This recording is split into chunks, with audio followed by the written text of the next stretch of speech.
ঠাকুর শ্রী শ্রী রামকৃষ্ণ পরমহংসদেব আর সারদা মায়ের চরণে প্রণাম জানিয়ে আজকের ভিডিও শুরু করছি। আমরা আমাদের আশেপাশে এমন অনেক মানুষ দেখতে পাই কিনা বলুন তো, যারা বারবার স্নান করে, বারবার হাত ধোয়, সামান্য কোনো ভুল দেখলেই অন্যের সমালোচনা করে। আবার এমন অনেক মানুষ আছেন যারা এতবার হাত ধোয় না, বারবার স্নান করেন না, কিন্তু তাদের আচার অনুষ্ঠানও কম, পোশাকও খুব সাধারণ। তাদের হৃদয় ভরা দয়া, প্রেম আর ক্ষমা আর মায়া আছে। তাহলে ঈশ্বরের কাছে কে বেশি শুচি? যে শরীরকে বারবার পরিষ্কার করে, না যে মনকে পরিষ্কার রাখে? আজকের ভিডিওতে আমরা জানব শুচিবাই আসলে কি। ঠাকুর রামকৃষ্ণ পরমহংসদেব কেন শুচিবাইকে আধ্যাত্মিক জীবনের বাধা বলতেন? মা সারদা দেবী মনের শুদ্ধতা সম্পর্কে কি শিক্ষা দিয়েছেন? আর আমরা ঈশ্বর শরীরের পরিচ্ছন্নতার চেয়ে হৃদয়ের পরিচ্ছন্নতাকেই বেশি গুরুত্ব দেন, এই বিষয়ে শুনব। তাই ভিডিওটি শেষ পর্যন্ত দেখতে অনুরোধ রইল। শুচিবাই মানে কি? শুচিবাই হলো শুধু পরিচ্ছন্নতা নয়, পরিচ্ছন্নতা তো ভালো অভ্যাস। শরীর পরিষ্কার রাখা, ঘর পরিষ্কার রাখা, নিয়ম মেনে চলা, এসব অবশ্যই প্রয়োজন। যেখানে মানুষ সারাক্ষণ ভাবতে থাকে, যখন পরিচ্ছন্নতার চিন্তা অতি মাত্রায় পৌঁছে যায়, তখন সেটা শুচিবাই হয়ে দাঁড়ায়। এটা নোংরা, ওকে ছুঁলে অপবিত্র হব, এটা খেলে অশুদ্ধ হব, ওর পাশে বসবো না।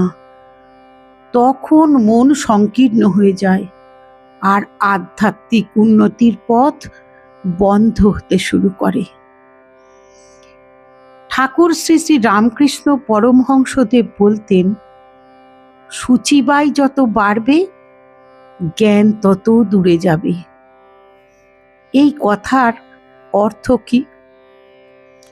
একজন মানুষ যদি সারা দিন ভাবেন, কে আমাকে ছুঁলো, কোন পাত্রে জল খেলাম, কোথায় বসেছি, তাহলে তার মন ঈশ্বরের দিকে যাবে কিভাবে? মন যখন সারাক্ষণ বাইরের জিনিস নিয়ে ব্যস্ত থাকে, তখন ঈশ্বর চিন্তার সময় কোথায়? ঠাকুর বলতেন, মনকে পরিষ্কার রাখো, বাইরের জগৎ নিয়ে অত ভেবো না।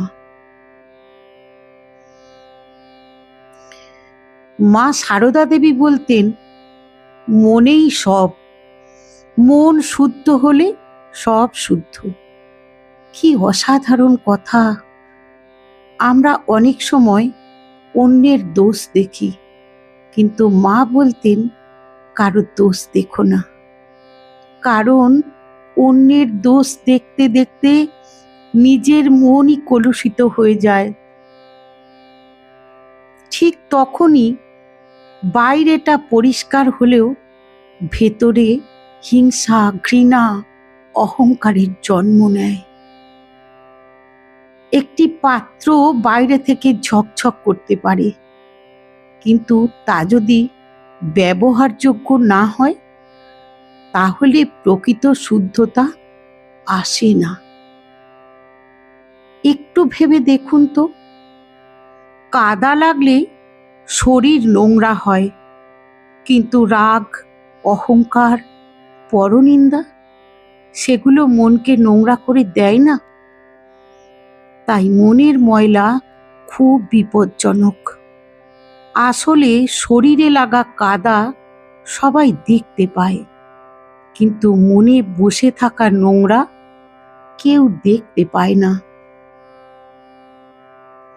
এই বিষয়ে একদিন একটি গল্প বললেন ঠাকুর।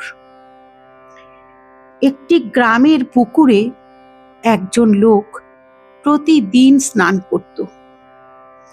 সে খুব গর্ব করে বলতো, আমি দিনে 3 বার স্নান করি, আমি খুব শুচি।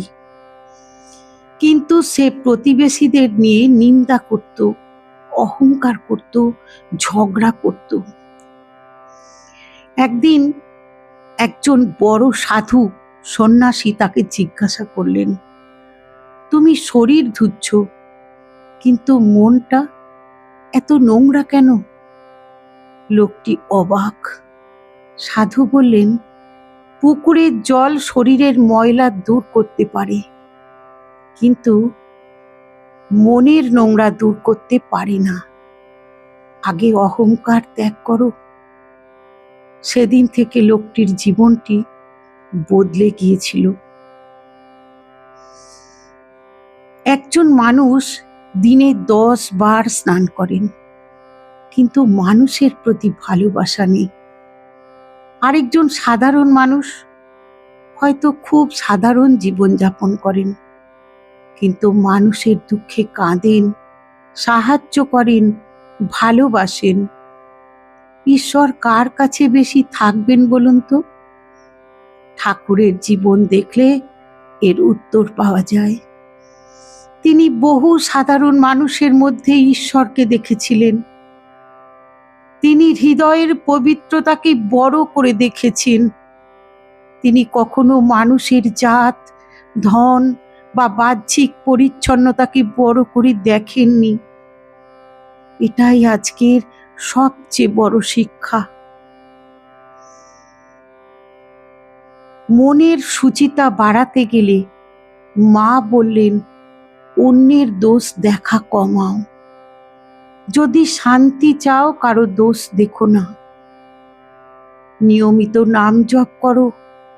ঈশ্বরের নাম মনকে পরিষ্কার করে। ক্ষমা করতে শেখো। ক্ষমা হলো মনের স্নান। সেবা করো, নিঃস্বার্থ সেবা হৃদয়কে নির্মল করে। অহংকার কমাও। অহংকার মনের সবচেয়ে বড় ময়লা। শরীরের পরিচ্ছন্নতা অবশ্যই প্রয়োজন, আপনারাই বলুন বন্ধুরা, কিন্তু তার চেয়েও বেশি প্রয়োজন মনের পরিচ্ছন্নতা। কারণ শরীরের ময়লা জল দিয়ে ধোয়া যায়, কিন্তু মনের ময়লা ধোয়া জন্য প্রেম, ভক্তি, দয়া, ক্ষমা, ঈশ্বর চিন্তা লাগে।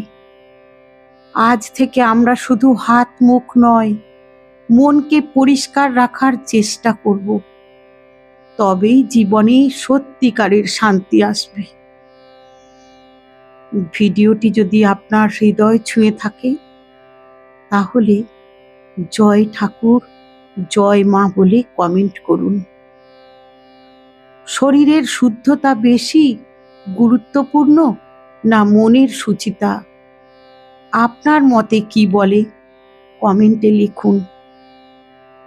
ভিডিওটি ভালো লাগলে লাইক, শেয়ার ও সাবস্ক্রাইব করুন। আর পরের ভিডিওতে ঠাকুর রামকৃষ্ণ ও মা শারদার আরও একটি গভীর জীবন বদলানো শিক্ষা নিয়ে আবার ফিরে আসব। জয় ঠাকুর, জয় মা।